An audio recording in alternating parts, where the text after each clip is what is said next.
በስመ አብ ወወልድ ወመንፈስ ቅዱስ አሐዱ አምላክ አሜን። ቅድስት ኪዳነ ምሕረት የእመቤታችን የምሕረት ቃል ኪዳን። ዛሬ በዚህ ዝግጅት የእመቤታችንን የቅድስት ኪዳነ ምሕረትን በዓል በማስመልከት የእመቤታችንን ምልጃ ቃል ኪዳን አንዳንድ ነጥቦች እናነሳለን። አብራችሁ እንድትቆዩ በአክብሮት እንጋብዛለን።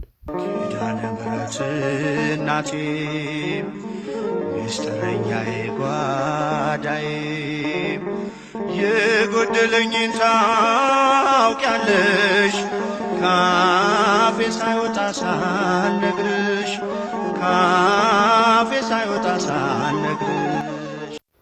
የሰው ልጅ ታሪክ የጀመረው በገነት ከእግዚአብሔር ጋር በነበረው ፍጹም አንድነት ነበር።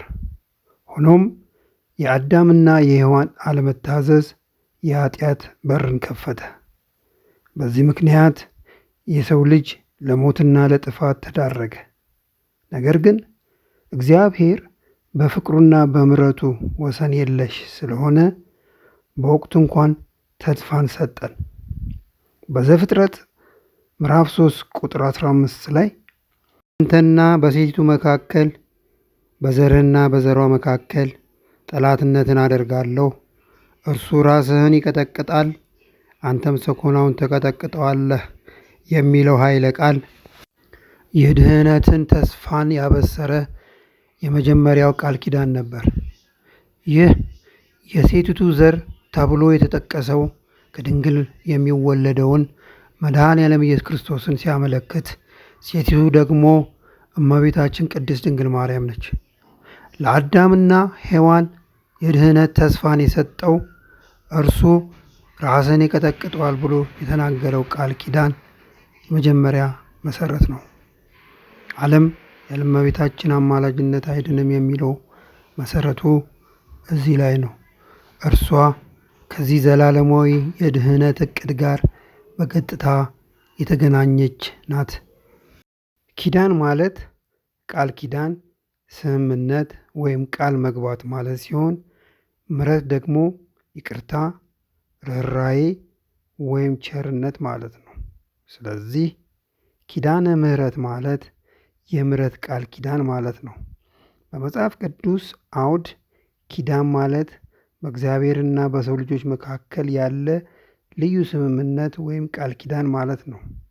ይህ ቃል ኪዳን አብዛኛውን ጊዜ የእግዚአብሔርን ተስፋዎች፣ ትእዛዞችና ለእነዚህ ታዛዥ ለሆኑ የሚሰጣቸው በረከቶችን ያካትታል። የእመቤታችን የቅድስት ድንግል ማርያም ሕይወት ከቀደሙት ኪዳናት ጋር በቅርበት ስንመለከት የእግዚአብሔር የመዳን ዕቅድ እንዴት ቀስ በቀስ ሲገለጥ እንደመጣ እንረዳለን። በኖህ ዘመን ምድር በውሃ ብትጠፋም እግዚአብሔር ዳግመኛ ምድርን በውሃ እንደማያጠፋ ቀስተ ደመናን ምልክት አድርጎ ቃል ኪዳን ገብቶለታል። ዘፍጥረት 9:11 ጀምሮ እንደምናነበው ይህ የእግዚአብሔር ከሰው ልጅ ጋር የገባው ቃል ኪዳን ታማኝነቱን የሚያሳይ ነው። የአብርሃም የዘር ቃል ኪዳን እግዚአብሔር አብርሃምን ታላቅ ሕዝብ እንደሚያደርገው እንደሚባርከውና ስሙን እንደሚያስጠራለት ቃል ገብቶለታል። ዘፍጥረት 12 ከቁጥር 1 ጀምሮ ይህ ኪዳን የአብርሃምን ዘር በሙሉ የሚያመለክት ሲሆን ይህም ክርስቶስ የሚመጣበትን መስመር ጠርጓል። የሙሴ ሕግ ቃል ኪዳን በዘጸአት 19 እንደምናየው የሙሴ ኪዳን በሲና ተራራ ላይ ለእስራኤላውያን የተሰጠው ሕግ ነው። ይህ ኪዳን የሞራል የሥነ ምግባርና የሃይማኖት መመሪያዎችን ይዟል። ሕጉ በኃጢአት የተነሳ ሰው የእግዚአብሔርን ጽድቅ መድረስ እንደማይችል ያሳያል። ሮሜ 3 ከቁጥር 20 ጀምሮ እንደምናነበው የዳዊት ኪዳን ከእግዚአብሔር ከንጉሥ ዳዊት ጋር የገባው ኪዳን ሲሆን መንግሥቱ ለዘላለም እንደሚጸና ከዘሩም መሲህ ንጉሥ እንደሚመነሳ ቃል ገብቶለታል። ሁለተኛ ሳሙኤል ምዕራፍ 7 ከቁጥር 12 ጀምሮ እንደሚነበበው በሙሉ ወደ አንድ ትልቅ ምሕረትና ደህንነት የሚያደርሱ መንገዶች ነበሩ። እነዚህ ሁላ ቃል ኪዳኖች እነዚህ ሁላ የክርስቶስን መምጣትና በእርሱ የሚገኘውን የመጨረሻ የድነት ኪዳን የሚያመለክቱ ነበሩ። ኪዳነ ምሕረት የዕረፍቴ እናት ሰላም ሆነ ባንቺ አማላጅነት። ሰው ልጅ ከወደቀበት የኃጢአት ቁራኝነት ለመላቀቅ የተለያዩ መስዋዕቶችን ቢያቀርብም ሊድን አልቻለም። በሬዎችና ፍየሎች ይታረዱ ነበር። ነገር ግን ቅዱስ ጳውሎስ በዕብራውያን መልእክቱ ምዕራፍ 10 ቁጥር 4 ላይ የበሬዎችና የፍየሎች ደም ኃጢአትን ማንጻት አልቻለም እንዳለ እነዚህ ሁሉ መስዋዕቶች ለጊዜው ፍትሕን የሚያስታግሱ እንጂ ኃጢአትን ከስሩ ነቅለው ማስወገድ አልቻሉም። የሰው ልጅ ተስፋ በሌለበት ሁኔታ ውስጥ ሳለ ነቢዩ ኢሳይያስ እንዲህ ብሎ ትንቢት ተናግሮ ነበር። የሚያማልድም አልነበረም። ኢሳይያስ 59:16 ሰው ራሱን ከዚህ ከባድ የኃጢአት ቀንበር ማዳን አልቻለም ነበር። ነገር ግን አምላካችን ለፍጥረቱ የነበረው ፍቅር ወደር የለውምና እኛ ኃጢአተኛ ሳለን ለድህነታችን አስቀድሞ ዕቅድ ነበረው። ገና ኃጢአተኞች ሳለን ክርስቶስ ስለ እኛ ሞቷልና እግዚአብሔር ለእኛ ያለውን የራሱን ፍቅር ያስረዳል ይላል ቅዱስ ጳውሎስ በሮሜ 5:8 ላይ። ይህ የእግዚአብሔር ፍቅር የድህነታችንን መንገድ ከፈተ። ይህ መንገድ ደግሞ የአምላክ በሥጋ መገለጥ ነበር። ነቢዩ ኢሳይያስ ለእኛ ሕፃን ተወልዶልናል፣ ወንድ ልጅም ተሰጥቶናል ሲል በኢሳይያስ 9:6 ላይ እንደነገረን ይህ ሕፃን ጌታችን አምላካችን መድኃኒታችን የክርስቶስ ነው። እግዚአብሔር የሰውን ልጅ ለማዳን አንድያ ልጁን ወደ ዓለም ላከ። እግዚአብሔርም ማደሪያውን መረጠ፣ እመቤታችንን ቀደሳት። ልዑል ማደሪያውን ቀደሰ እንዳለ መዝሙረኛው በመዝሙር 45 ቁጥር 5 ላይ። ከዘመናት በፊት እግዚአብሔር የተናገረው ቃል ነበር።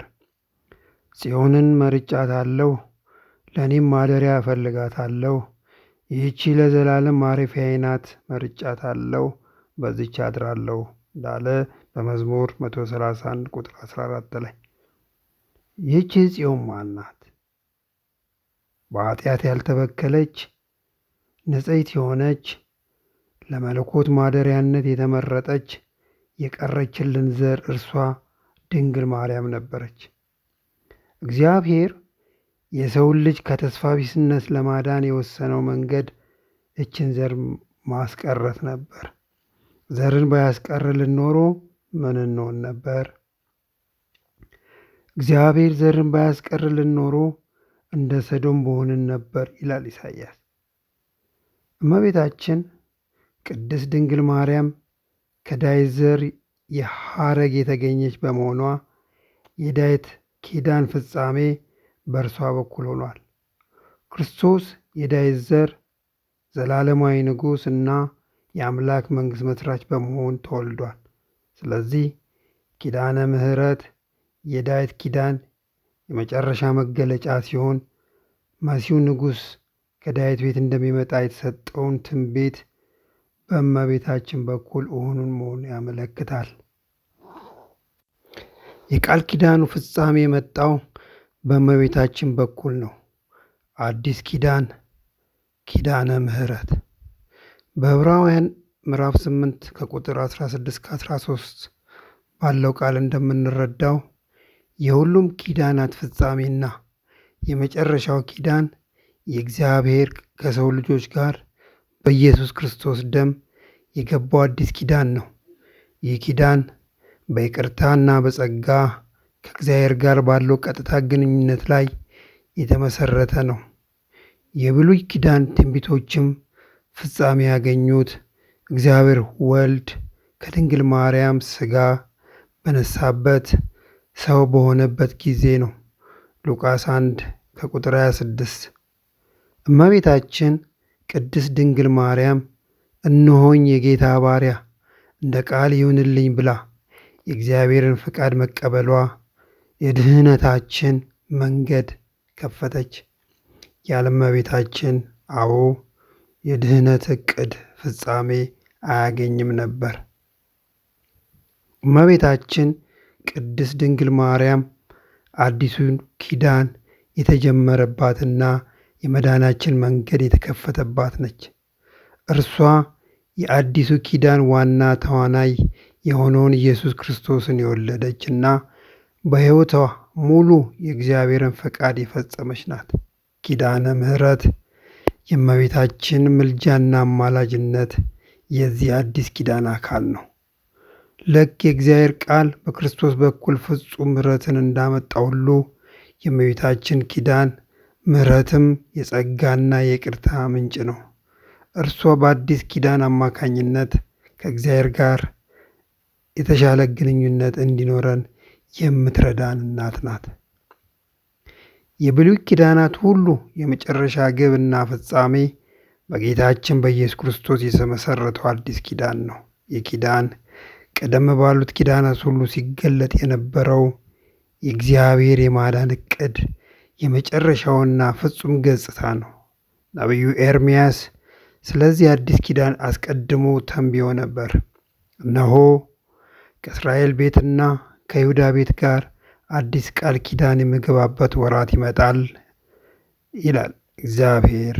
አባቶቻችን ከግብፅ ምድር በእጆቻቸው ይዤ ባወጣኋቸው ቀን ከእነርሱ ጋር እንደገባሁት ቃል ኪዳን አይደለም፣ እነርሱ ቃል ኪዳኔን አፍርሰዋልና እኔም ጌታቸው ብሆን ከእነዚያ ወራት በኋላ ከእስራኤል ቤት ጋር የምገባው ቃል ኪዳኔ ነው ይላል እግዚአብሔር። ሕጌን በልቦናቸው አኖራለሁ፣ በልባቸው እጽፋለሁ። እኔም አምላክ ሆናቸዋለሁ፣ እነሱም ሕዝብ ይሆኑኛል። ኤርምያስ 31:31 ላይ ይህ ትንቢት የተፈጸመው ኢየሱስ ክርስቶስ በመስቀል ላይ ደሙን ባፈሰሰበት ወቅት ነው። ጌታችን አምላካችን መድኃኒታችን ኢየሱስ ክርስቶስ የመጨረሻውን ራት ሲመግብ ይህ ስለ እናንተ የሚፈሰው የአዲስ ኪዳን ደሜ ነው ብሎ ተናግሯል። በሉቃስ ወንጌል ምዕራፍ 22 ቁጥር 20 ላይ እንደምናነባው የኪዳነ ምሕረት ቃል ኪዳን ማዕከላዊ ክስተት በጎልጎታ መስቀል ላይ የተከናወነው ነው። ጌታችን ኢየሱስ ክርስቶስ በመስቀል ላይ ሆኖ በታላቅ ስቃዮች ሳለ እናቱን ቅድስት ድንግል ማርያምን እነሆ ልጅሽ ብሎ ለሐዋርያው ለቅዱስ ዮሐንስ፣ ቅዱስ ዮሐንስን ደግሞ እነሆ እናትህ ብሎ ለእመቤታችን አደራ ሰጥቷል። ይህንንም በዮሐንስ ወንጌል ምዕራፍ 19 ቁጥር 26 ላይ እናነባለን። ይህ ቃል ምሳሌያዊ ትርጉም ያለው ነው። ዮሐንስ የሰው ልጅ ተወካይ እንደመሆኑ መጠን ጌታችን በእመቤታችን ስር ያለውን የሰው ዘር በሙሉ ለእርሷ አደራ ሰጥቷል ማለት ነው። ይህ የምሕረት ቃል ኪዳን የእመቤታችንን እናትነትና አማላጅነት ስልጣን ያረጋግጣል። እመቤታችን ከዚህ ጊዜ ጀምሮ የሁሉ አማላጅ፣ የሁሉ እናት ሆና ለሰው ልጆች ድህነት እስክትተጋለች። ኪዳነ ምሕረት የዕረፍቴ እናት ሰላም ሆነ ባንቺ አማላጅነት ንጽሕት ድንኳን በእምነት ያጌጥኩብሽ ሰላም ሆነ በአማኑኤል ልጅሽ። የጌታችን የመድኃኒታችን የኢየሱስ ክርስቶስ ስቅለትና ትንሣኤ ከተፈጸመ በኋላ ዓለም ድህነት አግኝታለች። ነገር ግን የሰው ልጅ በየዕለቱ በሚሠራው ኃጢአት ምክንያት የእግዚአብሔርን ቁጣ የሚያበርድ ምሕረትን የሚያሰጥ አማላጅ ያስፈልጋል። እመቤታችን ቅድስት ድንግል ማርያም የሰው ልጅን ስቃይና መከራ ስትመለከት ልቧ በሐዘን ተሞልቷል። የሰው ዘር ሁሉ የእግዚአብሔር ምሕረት እንዲያገኝ ጌታዋንና ልጇን በብርቱ ትለምን ነበር። ከጌታ ስቅለት በኋላ በነበሩ ዓመታት በመከራና በለቅሶ ውስጥ ሆና ለሰው ዘር ሁሉ ምሕረትንና ደህንነትን ስትለምን ጌታችን ኢየሱስ ክርስቶስ በክብር ተገለጠላት። ለምትወደው እናቱ እንዲህ አላት፣ እናቴ ሆይ ለሰው ልጆች የምትለምኚውን ልመናሽ ከኔ ዘንድ ተሰምቷል፣ ፍቃዴም ነው። እነሆ ከዛሬ ጀምሮ በስምሽ የሚማጸን መታሰቢያሽን የሚያደርግ ምጽዋት የሚሰጥ መቅደስሽን የሚሠራ በስምሽ የተጠሩ ቤተክርስቲያናትን የሚያነጽ የሰው ዘር በሙሉ በእኔ ምሕረትና ደህንነት ያገኛል በማለት ቃል ኪዳን ገብቶላታል። ይህ ቃል ኪዳን እመቤታችንን የኃጢአታችን መጠጊያ የነፍስ መድኃኒትና የምሕረት በር አድርጓታል። የእመቤታችን አማላጅነት በመጽሐፍ ቅዱስ በግልጽ ተገልጿል። በዮሐንስ ወንጌል ምዕራፍ 2 ቁጥር 3 ላይ ባለው ኃይለ ቃል እንደምንረዳው በቃና ዘገሊላ ሰርግ ላይ ወይን ሲያልቅ እመቤታችን ለልጇ ወይን እኮ የላቸውም ብላ ስትነግረው ጌታም በእርሷ ምክንያት ውሃውን ወደ ወይን ቀይሯል። ይህ የሚያሳየው እመቤታችን ለሰው ልጆች የሚያስፈልጋቸውን ነገር ለልጇ እንደምትነግረውና እርሱም እንደሚያደርግላት ነው። ይህ በሥጋዊ ፍላጎት የተጀመረው ተአምር የመንፈሳዊ መዳናችንን ምልክት ነው። የእመቤታችን አማላጅነት በዘመናት ውስጥ የቀጠለ ነው። ከጌታችን ዕርገት በኋላ እመቤታችን በሐዋርያት ሕይወት ውስጥ ትልቅ ሚና ነበራት።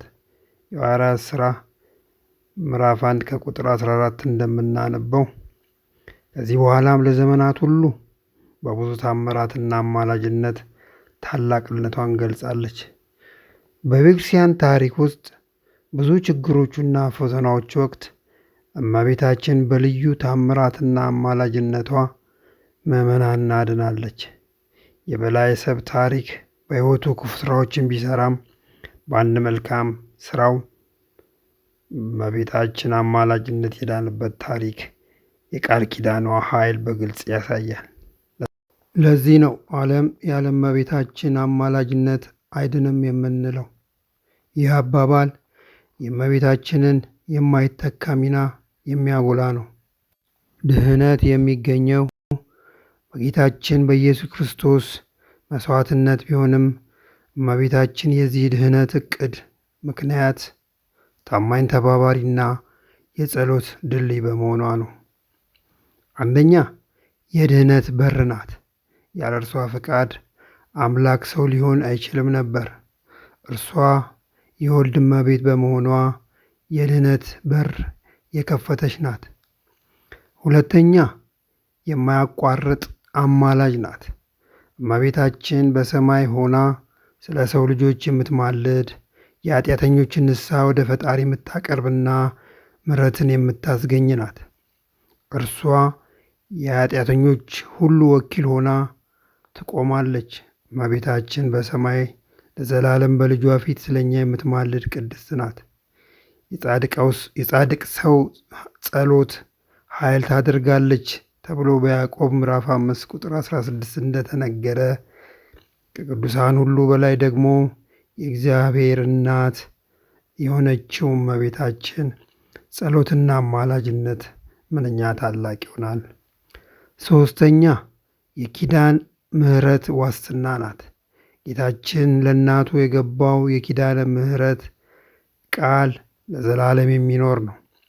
ስለዚህ በእሱ አማካኝነት የምናገኘው ምሕረት የዘላለም ድህነት ተስፋችን ዋስትና ነው።